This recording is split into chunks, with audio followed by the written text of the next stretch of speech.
program of the Harvard Business School. So it is indeed a privilege for all of us to have you, Hussein, with us today, this morning, and a warm welcome to Green Valley National School and PU College, and a warm welcome to India. I hope next time you would visit us, our school as well.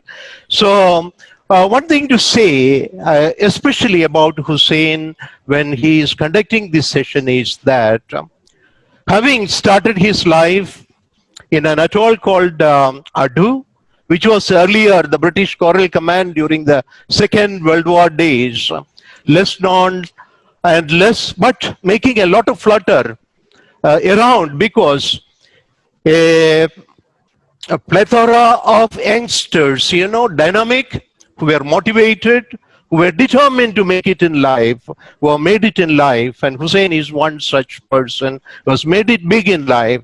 We also have, the present finance minister of Maldives, Ibrahim Amir, people in West Point, in the American military schools, too, very doctors, engineers, professionals serving in different areas. This could happen from small classrooms with such kind of determination and vibration in their eyes and motivation, which took them to different parts of the world, which took them to different situations, and today they are making a big mark. And we are indeed privileged to welcome Mr. Hussein Afif. Thank you for coming and spending these precious moments with us, with the Green Valley family. We welcome you, Hussein Afif. Thank you. Thank you, sir. Thank you very much. And good morning, everybody. It's a privilege, to connect to all of you today. And, we have about 45 minutes or more with, together. You probably have seen the topic that I'm going to speak. But before we do that, I would like to ask you a question. You probably haven't met me before, but the way I do these sessions is, whether it's virtually or in person, it has to be very interactive. So obviously, just to give a couple of guidelines, obviously, I would imagine everyone here is very much accustomed to use of, virtual, whether it is Google Meet or Microsoft Teams or Zoom. Of course, we're using Zoom today. So you have the chat box, so feel free to go to chat box anytime and you can write comments. So let's take a moment to use the chat box a little bit now before I actually get into the slide deck. My question to all of you is, how are you doing today? How are you feeling now at this moment to write down your comments and your thoughts? Also, I would actually suggest that everyone to keep their microphones and video off so that you get the best bandwidth connection and then you get the right coverage of the slides and everything else. Yeah. So go to the chat box and write how you're feeling today. What's your mood like at this moment of time? Yeah. So go to the chat box. Okay. I see that one person said we are excited. Yeah. Yeah. Very good. Very good. Yeah. Good. So keep the comments coming. So that's great. Yeah. Wonderful. So I will also at the same time I will actually share my my slide deck, so you can see the slide deck now. I'll keep the slide deck in this format so that it will be easier for me to move through the slide, because at times when you put the slide deck on full motion, what happens is that it gets stuck a little bit. But this hopefully will help us to to get going. Yeah, very good. So first of all, thank you once again, Principal. I always call Principal because once a principal to me is always a principal. Once a teacher to me is always a teacher, because I wouldn't be where I am today if it wasn't for my teachers and what they did to me. Of course, you get, in life we achieve greatness because of the people that we meet, and of course, our parents are one of them, that they bring us to the world, and then the teachers, and perhaps the people that we walk around. So thank you for that introduction. And my topic today is black box thinking. I mean, this is a topic that I truly believe in. I truly believe that regardless of the profession that we have, this is something that we should really be looking in every day. I learned this topic through visiting lecturer and also an author, and I'll show you the book so you can perhaps get the book and read it if you want to explore it further. He was an immigrant from Pakistan to the United Kingdom many years ago, and he then became the table tennis champion in 1993 in the Commonwealth. So quite a character, and I met him in London School of Economics during one of my executive education program a couple of years ago. And I became a student of this topic and then got trained him, and I teach this now around the world. So we're going to spend about 45 minutes on going through. I have lots of stories to share, some principles and practices that you can take back. And obviously then any questions that you have, I'll be happy to respond towards the end.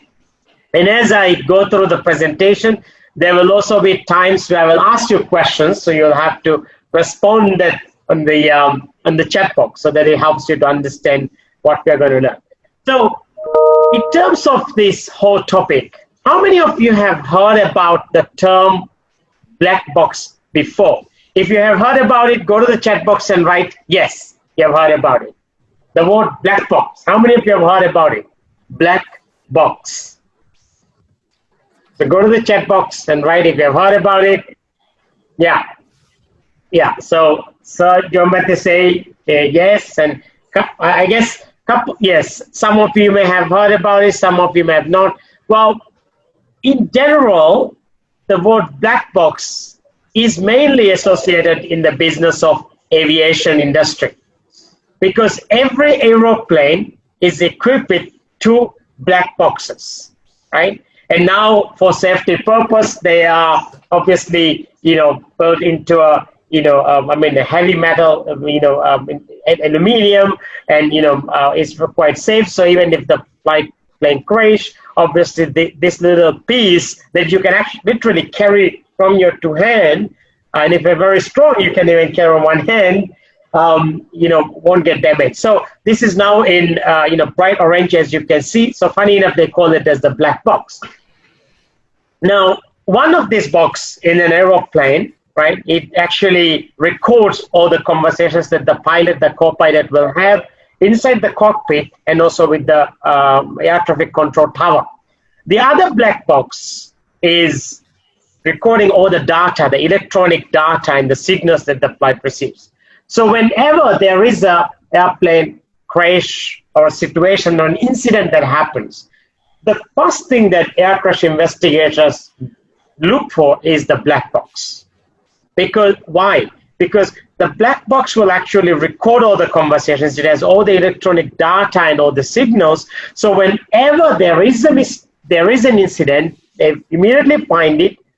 They listen to the recording. They can actually understand what happened prior to the incident and what led to the accident and what led to the situation. Now, today I would like to tell all of you that the aviation industry is an industry where they have this mindset of what you may have heard known as growth mindset. One of my passion and one of my hobby is to read. I read a lot. This year, so far, I read 22 books. So you can imagine how much I read. And every day I read. So every day I read, for a couple of, minutes, usually after the breakfast. And also I watch a lot of documentaries. So one of the documentaries that I always watch is about air crash investigation. Not that I am an aviation expert, but it just gives you a different perspective of how things happen and what can you learn, because there's a lot we can learn from different professions. And I would argue that aviation industry is an industry where they have growth mindset, because if you study the past 5 decades of air crash investigations, not the same incident have happened again. What I mean is that, for example, in 2009 there was an Air France air crash investigation in the Atlantic Ocean. It took them 2 years to find this little piece, black box, from underneath the Atlantic Ocean, over 2,300 meters down. They found it, they studied it they change the way they train the pilots, they change the manual, so the same accident won't happen, right? So this is really what the black box thinking is all about. It's really taking the incident and finding out exactly what happened, train your people, and making sure the manuals are changed, making sure the way we do things are changed so that the same incident won't happen again.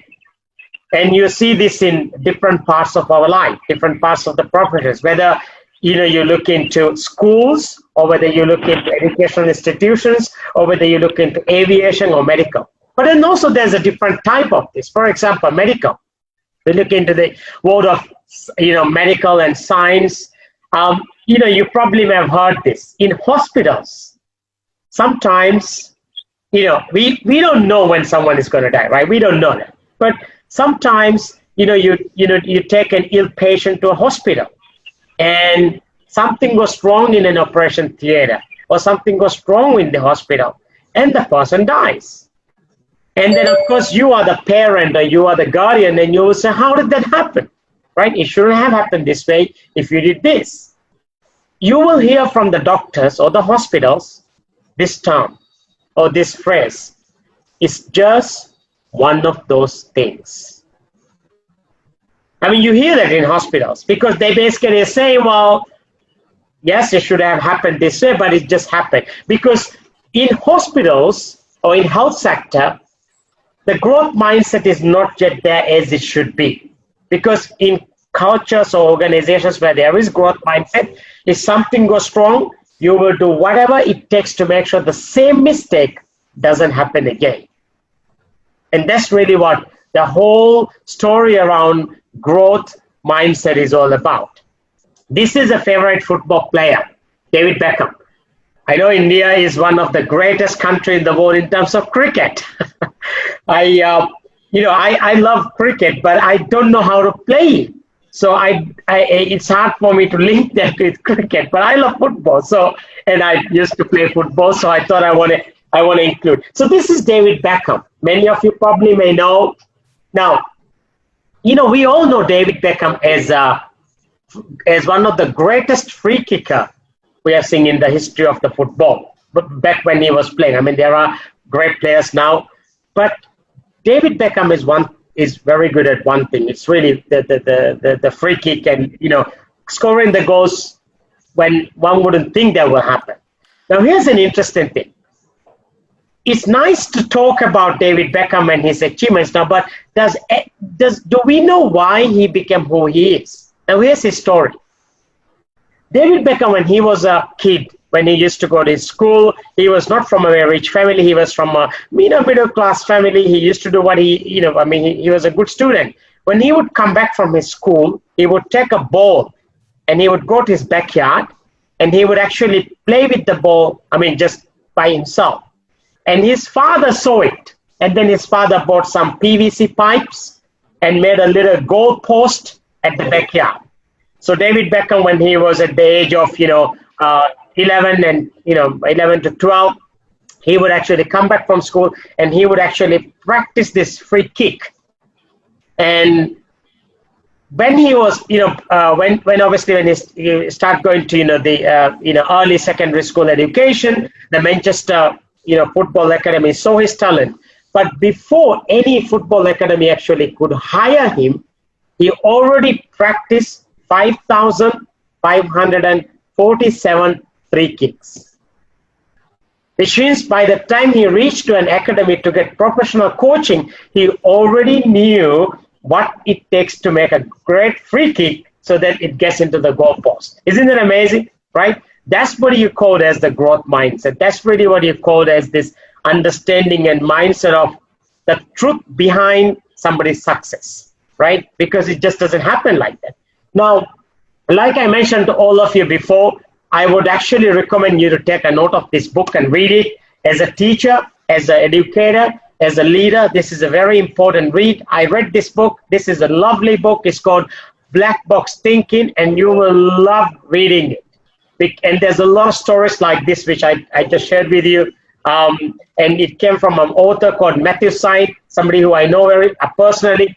We're good friends. and he obviously, and I had the opportunity to understand this directly from him. So now moving forward, so I'd like to obviously, ask a couple of questions from all of you. So here's my first questions. How does success really happen? So go to the chat box and write. What I mean is, like, when you ask somebody, how are you successful, or why are you so successful? What do they usually say, right? So what makes you successful, right? Like an organization or a person or a community, what makes them successful? Go to the chat box and write that your response. Very good. I can see what's like hard work. Very good. Yeah, hard work. What makes them? Okay, dedication, practice, effort. Yes, wonderful. Involvement and satisfaction, courage. When you deliver, have a vision, set a goal. Yeah, very good, very good. Now, all of you are wonderful teachers. You are educators. I have no doubt that you live with the growth mindset. However, when we ask this question from a couple of people at time, somebody said, Krishna, I think, said, learn from mistakes. Pramesh said, success is always because of consistent efforts and the right intention. Absolutely, yes. Now, here's the thing. I actually went around and I asked this question from a couple of other people. And the response is sometimes, different. Because you could also ask this question in a different way. You could ask the question like this. Say, where does high performance comes from, right? The most best cricket teams, cricket players, football teams, organizations that perform, like the Fortune 500, or the best schools in the world, or the best nations in the world, all right? What makes them so competitive, right? Now, I asked this question from a couple of people, and they tell me sometimes, well, it's because of talent. You are born with the talent. Some say it's because of a gift you have. Naturally, you have a gift that you have. Or it's because you have more resources. Or it's because of the attitude, right? Well, I argue with those people and I say, well, yes, somebody could be born with a natural gift or a talent. But if that person doesn't practice it and doesn't, evolve that particular skill, how can he perform at the same level? But many of you here gave responses like this, right? Which is hard work, practice, collaboration, persistence, perseverance, resilience. This is really how success happens. Because in growth mindset organizations, in growth mindset human beings, in black box thinking, this is what it's all about. In 2009, there was an Air France air crash, which I mentioned to you earlier. These things should never happen, but we live in a world where things can happen, right? And the French air crash investigators, it took them 2 years. They spent all the money almost equivalent the price of 2 aeroplanes, because Airbus, a plane could cost you up to up to 100 million, 200 million. So they spend more money just to go and find that underneath the seabed in Atlantic Ocean. Why? Because they were so resilient in terms of finding out what went wrong. How come the world's most modernized aircraft just fell off the sky? When they studied the black box, they found out there was a miscommunication between both the pilot and co-pilot. They found out the way the pilots were trained was not right. They found out that the maneuver was inaccurate. The maneuver they were using for training was inaccurate. So the whole training system was changed. You see, in that example, all these things come, right? The hard work of finding the black box, the practice, changing, collaborating the French investigation with the other aircraft investigators, right? So as I move forward, what I would like us to understand here is a very, very important point here. In the world we live, you may have heard this before, we have two choices: live with the fixed mindset and the growth mindset. Now, I'll tell you one thing, a personal story of mine. And,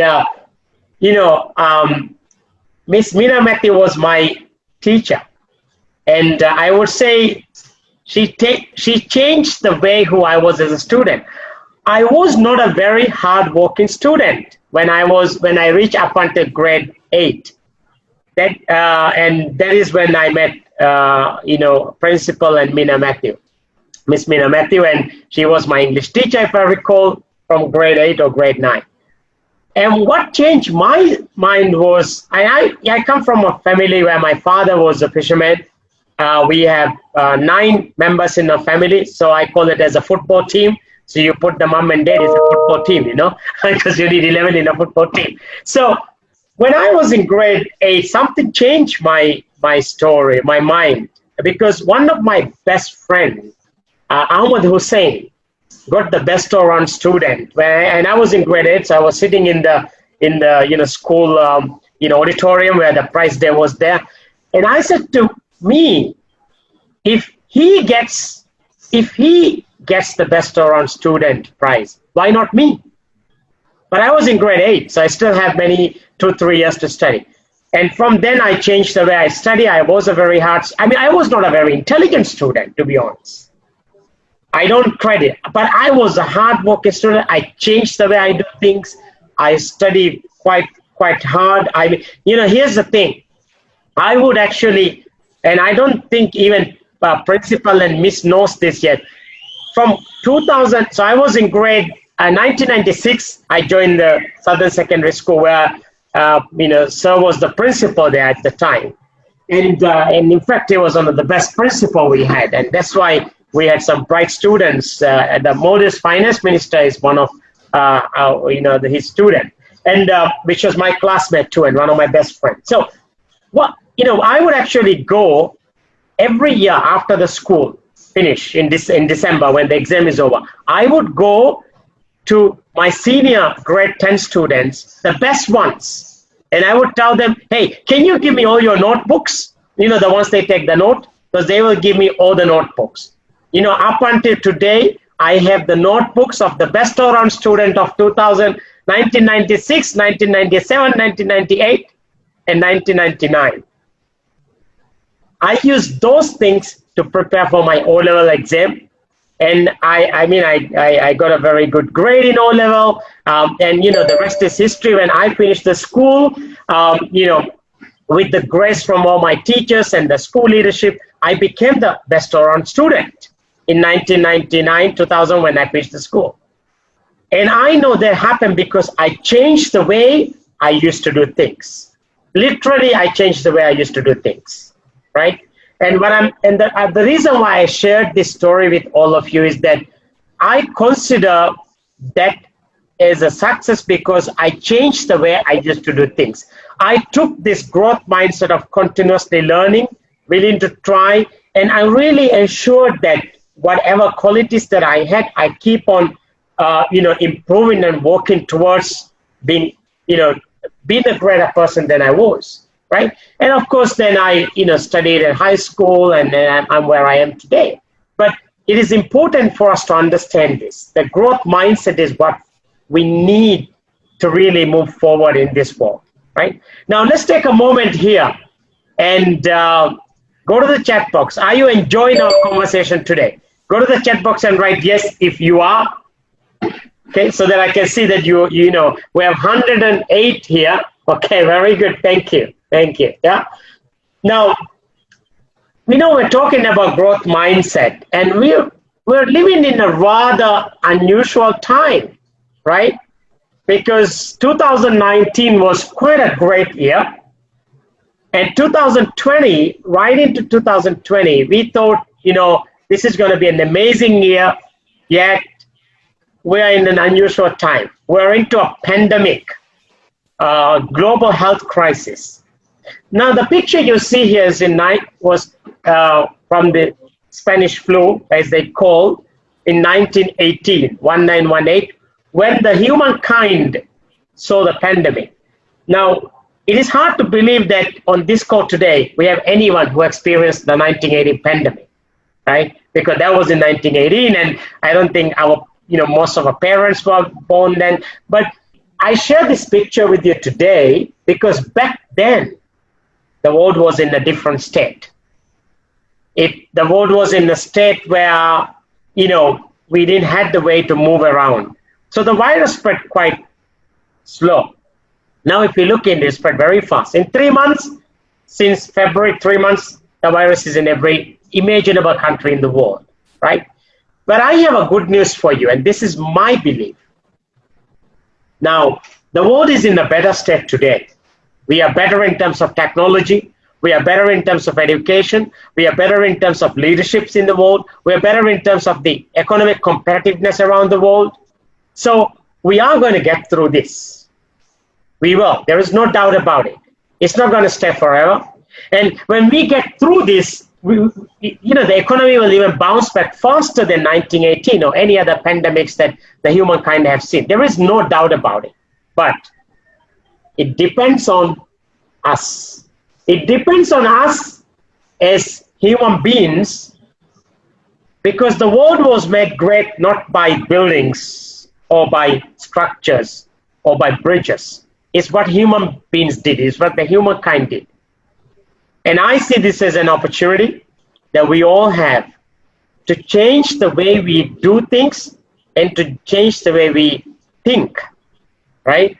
I mean, who would have thought that Cambridge University will teach all their school classes until April next year virtually?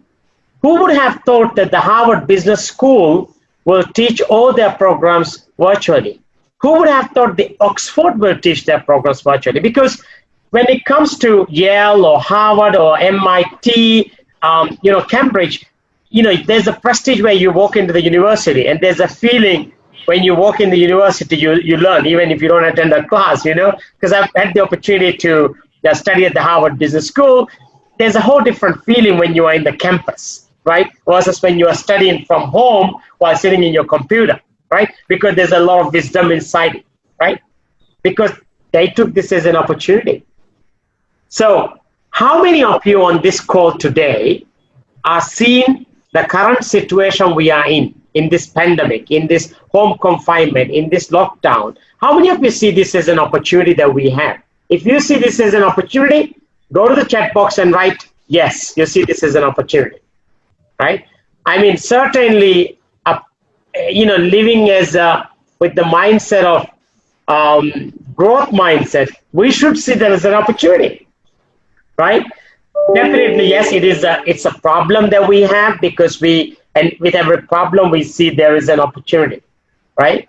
So for the next 20 minutes also, I would like to link that with, and I'm going to give you 5 tips that you can actually build or put that into your own to your own what I call as the black box, right? Now you see here, this is a quote that I put together. Crisis is the mother of invention. Now, what I mean by this is that if you look around the world, I mean, you are teachers. Many of you here reads a lot. You probably know more than what I know. Now, if you look into any great invention in the world, any great invention, any great thing that has happened in the world, there is a story behind it. In the story, if you study, there is a story of a crisis or something bad happened, so that they took that to a whole level and they and then they developed something. Now, everybody knows Uber, right? I remember I used Uber. Hey, do you want to know a story of why I used Uber in Mumbai? I was in Mumbai in December last year. I went to speak in the conference in Taj Lane Ends Hotel in Mumbai. Literally, I had 24 hours to be in Mumbai because I had to fly to somewhere else the next day. So I took an Uber, and mistakenly onto the Uber, I wrote the Air Force Airport in Mumbai. There's an Air Force Airport a little bit far from the main airport. I was so tired after the conference, I didn't check. So the Uber driver took me there, and when I got out, I saw all these army planes, and I said, oh my God, I'm in the wrong place. That was one of my Uber experience in India. Anyway, so if you look into Uber, you know how the Uber started? It's not because they had money. One of the founder of Uber is David Plouffe. David Plouffe was the campaign manager for President Barack Obama in 2008 when he won the presidency. He was one of the best, campaign manager in the history of the U.S. And what happened was in November 2008, after the campaign was over and Obama won, he was meeting for business purposes in San Francisco, downtown San Francisco. And around 1 o'clock in the morning, he came off with his friends from his apartment. He said, "We're hungry, we need to go and eat." So they asked for a taxi, a normal taxi service. The taxi never showed up. It took them 30 minutes, 45 minutes. They've been waiting for taxi. So David Plouffe called his friend and said, "Hey, if you are aware, can you please come and pick us up and drop to this restaurant because we need to eat?"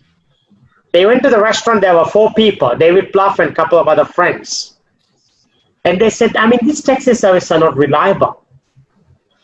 So why not we put our own cars tomorrow on the roads? We create a messenger group.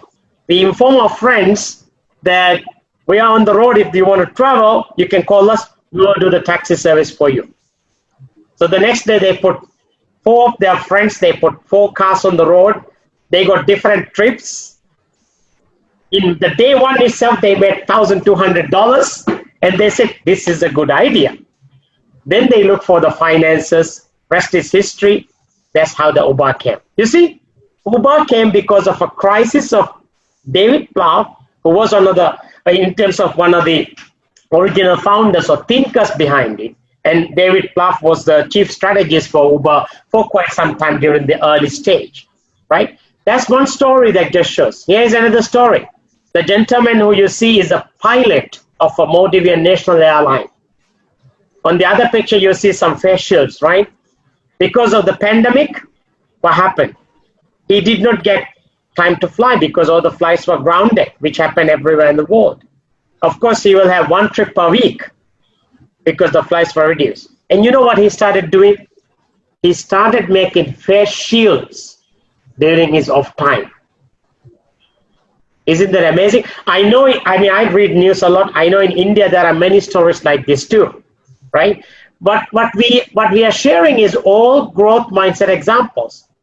If you look around the world, for example, and if for example, if I ask from all of you, who is a great leader? You will have many names, right?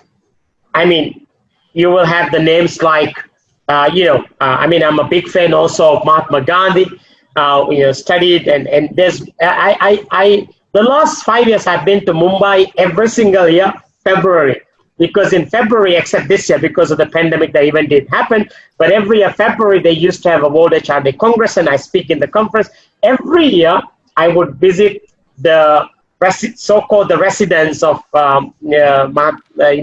Mahatma Gandhi in Mumbai, and I would visit and I spend some time to study about Winston Churchill is a great leader. If you look into the current world, you also have the leaders like the U.S. presidents, the UK presidents, and all those things. But globally, 90% of the world, the human beings and the leaders agree that Nelson Mandela was a great leader and universally is accepted as that. Maybe for some of you may not, and it's all right. My point is not that.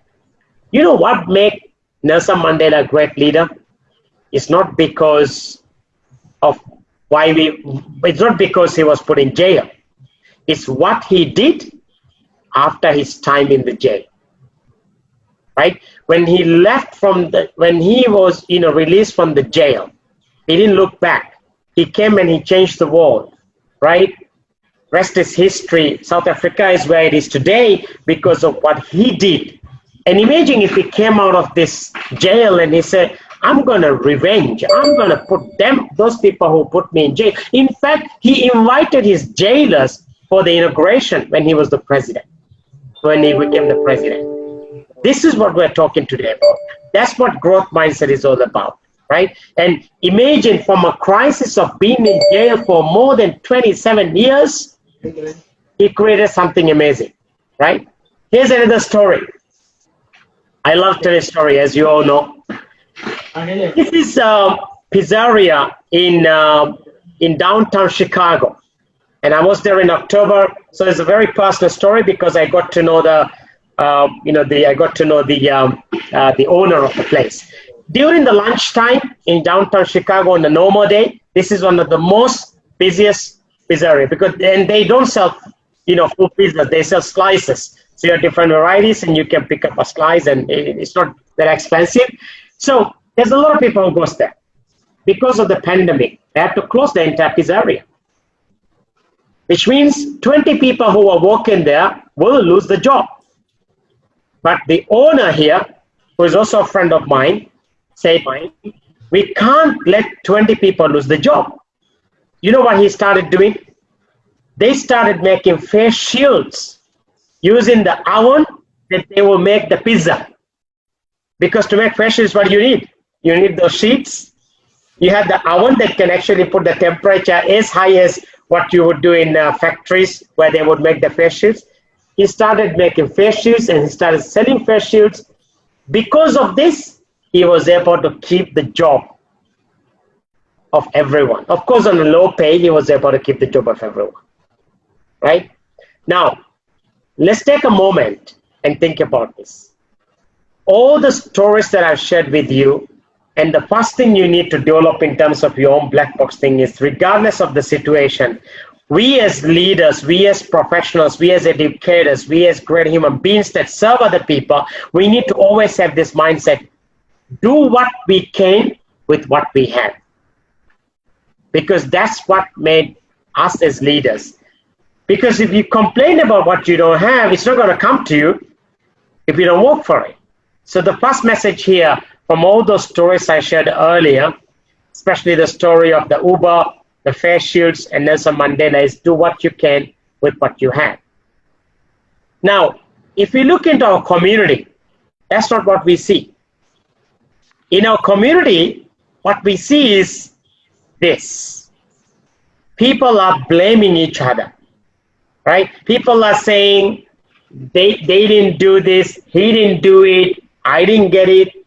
We as teachers here and school leaders, we are considered as teachers, as leaders. And, I always say teaching is influence, nothing less, nothing more. You influence thousands of people every day. You influence community, you influence parents, you influence many people. And we can play a huge role here in this growth mindset, letting the community know and understand and making our students think, do what you can with what you have. Because what we see in the community is a lot of blame and shame, right?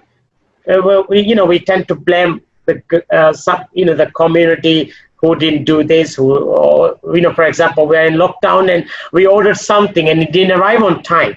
We tend to write that on social media and all these things we see, right? But I don't see it that way. I see that we have a bigger responsibility as leaders, because the interesting thing is that we're talking a lot about this new normal. To me, it's a mindset that we need to live. New normal is not a thing, right? It is a mindset that we need to live. Because if we can get through this situation, and this is going to stay with us for next, at least 3 to 6 months, right? Probably not at the same level as now. It will slow down along the way. But the mindset of how can I be more human? Because there's a very big difference between human beings and being human. Human beings, like all the living and breathing beings, right? Like us, all of us here. But being human beings, how can I be more compassionate towards others? How can I give more care and love to others? How can I listen to people more? How can I understand people from their perspective versus our perspective, right? That's what you call as being more human. For example, when we reopen the economies, our requirement will be wear a face mask when we go outside. Being human is wearing the face mask wherever you go. Being human means Sanitize your hand all the time. Because basically what we're saying is that, we're saying we're in this together. The way I behave will impact your health, and the way you behave will impact my health. So how can I be more human? Follow all these instructions. But we know in our communities, we see a different story. So my message to all of you as school leaders here is really do your best to be somebody who advocates these good practices. Now, as I sort of come into the last part of our key message and our session today here, still have about 10 minutes to go. Here's an interesting thing here. What you choose and what you focus is what you're going to get. If you ask for more love, you're going to get more love. If you ask for more worry, you're going to get more worry. If you self-doubt about yourself, there's a lot of that. If you made a mistake and you feel guilty about it, there's a lot of that. And all of this is going to put a lot of stress and anxiety, right? Now, here's the thing. I spend most of my time, since, after I graduated, I spent most of my time in the last 15 years in the hospitality industry. So we serve, we serve guests and, in the resort. And because of the pandemic, our business is closed. The resort is closed for the last 4 months. So literally, there's nothing to do. But I'll tell you one thing. I have been more busier in the last 4 months than the last 5 years. I have developed more contents, more writings in the last 4 months than in my entire life. I have read more books in the last 4 months than the last 5 years. I have connected with more people in the last 4 months than the last 5 years. I have been more kind to people in the last 4 months than my entire life. What am I trying to say here? What we focus is what we get. Imagine if you wake up in the morning and you go to school, right? And you meet one of your teacher, and the teacher says, "How are you doing?" "Tired." The second teacher asks, "How are you doing?" "I'm tired." The third teacher asks, "How are you doing?" "I'm tired." Like this, you keep on saying, "I'm tired, I'm tired, I'm tired, I'm tired." By the end of the day, how are you going to feel? You will feel exhausted. Because what we feed to our mind, that's the thought. The thought becomes our belief. Our belief is what we're going to do, and what we're going to do is what other people are going to get. So that is a very important thing I want everybody here to remember. Because what we feed to our mind is what we believe. Like, for example, we have 100 people on this call or more. Now, some of us here, for example, may say, "I have a very good idea to improve the quality of education and to improve the community of your school." But at the same time, you're saying to your mind, "Well, I still doubt about it. I don't think anyone is going to like my idea." So because of that thought in your mind, you never went to principal or the school senior leadership and shared the idea. For 4 years, you are having the idea. Right? That's it. But for example, you should say, "Well, I have a great idea. I believe in this idea. I know it's going to work." You should go and speak to the principal. You should get that done. That's what I'm saying here. And that's really the key message here that I would like to share with all of you as we, come sort of to the end of our session here today. And my last 10 minutes, I want to share with all of you is how can you develop your own black box? I'm going to give you 5 things very quickly that if you can take note of this, and if you do these things every day, you are going to be a great community leader. You're going to add value to people every day. So here you go. The first one is lead yourself, right? Lead yourself. And what do I mean by leading yourself? Now, Leading yourself means if you can't look after yourself, you can't look after other people. If there's one thing that this pandemic has shown is the importance of our own wellness and our own well-being, right? Look after yourself. Take care of yourself. Spend some time for fitness, exercise, healthy practices. Read things that helps you to feed good thoughts into your mind. Because if you can't look after yourself, you can't look after other people. You can't, serve other people. And what I really mean by this is lead yourself is if you learn something, do it first before you ask others to do it. In general, but basically practice what you preach, right? That's the first one. And these 5 black box ideas is something that I do my best to live every day. The second thing is add value to others. This is about recognizing other people, being thankful, sending appreciation messages. I mean, I'm not sharing this because Miss Meena Matthew is on the call, but you can ask her every single year on Teachers' Day, I will call her. And sometimes you don't even know I'm calling. I remember one time last year, Teachers' Day, I called her. She was, I think, on the vehicle, on a car, driving home or somewhere. And it was 5th of October, as you know, internationally that's the day, but in different parts of the world, we celebrate Teachers' Day differently. I called her. And I appreciate because I appreciate those who touch my lives. Now, there's another way you can do this, right? Right after this call, you take the phone, you send a text message to someone that you admire, that you love, a message of appreciation. And that kind of, that's what we are saying here. Because the world needs more appreciation, not critics. We already have that enough. We need more encouragers in the world. So be someone that adds value to others. Be quick to appreciate, right? Because that is what is missing in the world. And the third one is study leadership daily. What I mean by this is really learn something new every day. Be someone that studies something. It could be a topic that you are teaching, and it's perfectly fine. Don't go to bed without feeding your mind a good thought during the day. That's really what the whole message here is there, right? And it can, if you love watching Netflix, perfectly fine. If you love watching documentaries, that's all right. Maybe some of you love watching a particular movie that gives you a particular, that's all right. The message here is make sure before you go to bed every day, a good thought goes into your mind, right? And the next one is practice leadership, right? Be a role model in your community. As I said earlier, teaching is influence, nothing less, nothing more. You are, no offense to any politicians out there.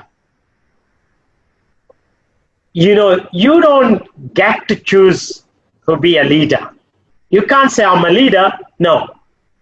It's how other people see you as, right? Because that's what makes you a leader, right? And one can win an election and be in a position, because many of you know a title doesn't make you a leader. It's what you practice and your role model, right? So for example, when I studied about this black box thing, and I've been sharing this with many people. I think so far I've trained thousands of people around the world on this topic, right? So practice leadership, be a role model, be somebody that can benefit your community, not just because of your title or because of what you do, but really because of who you are as a human being in your community, right? And also remember this, when you are gone, how do you want to be remembered? Is a very important question we need to ask every day, because there is a choice we have. For example, when you walk in an organization, when you're gone, do people celebrate you because of who you are, or do people celebrate because of how painful you were in that organization and you didn't do anything, right? Of course, you want people to celebrate you because of who you are as a human being. And really, the last point here is intentionally grow. Growth doesn't happen automatically. everyone on this call, I'm sure you know, if I ask you how to lose weight, you probably know, right? It's eat healthy, go to gym or fitness, right? But why it doesn't happen with many of us? Because you have to intentionally take action. 18 months ago, I was 89 kg. And today when I speak with you, I'm 70 kg. You know how I did that? It was tough, very tough. I still eat, by the way. I love, it's not about dieting. There's no such thing as dieting. It's about watch what you eat, when you eat, and how you eat. Now, but majority of that is a tough fitness program that I went on. And I did my first marathon last year in Singapore, 42 kilometers. When I first started running 18 months ago, I could run only like half a kilometer and I'm dead. I cannot run anymore on the treadmill, right? So intentionally, I would go to even on the most toughest day, I would go to the gym and I would practice and practice and practice, right? So intentionally grow means that for example, when you go to school to teach, when you enter to the classroom, you need to have this mindset. What am I going to do today to add more value to my students, right? And that is the mindset. That is what you call as the growth mindset. That is the black box thinking. So as we come almost to the end of our session today, here are these 5 points that I would like to share with all of you, which I really hope that have added value to you. This is what I call as those, black box thinking, or the mindset of the black box thinking. Hopefully that, this can help you to be a great leader, be a great communicator, be a great contributor in the community, right? And hopefully that will help you to make the lives of other people better because of your presence, because of what you will do, right?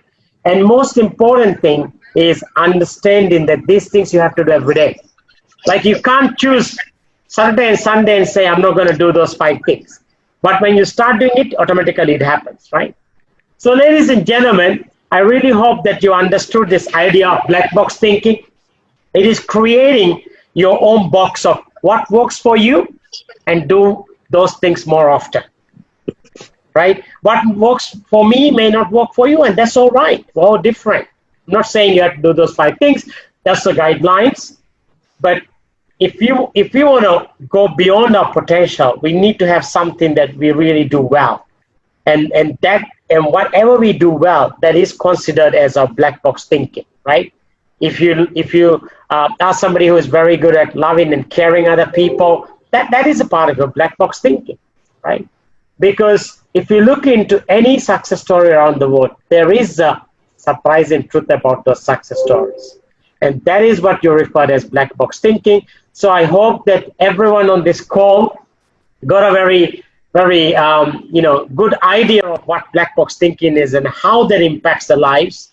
And I want you to take a moment now, go to the chat box and write down if you enjoyed my conversation, and drop me the questions that you have. If you want to ask a question, you can on the microphone and ask the question, and you can write it in the chat box. Yeah. Or go to the chat box and write, what did you learn from my conversation today?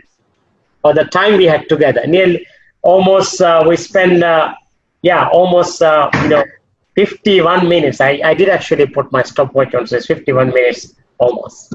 So that's it from me. Thank you, Miss, and thank you, Principal. Thank you all the teachers. But I definitely want to see if there's any question you want to ask. I'm happy. I'll stay here.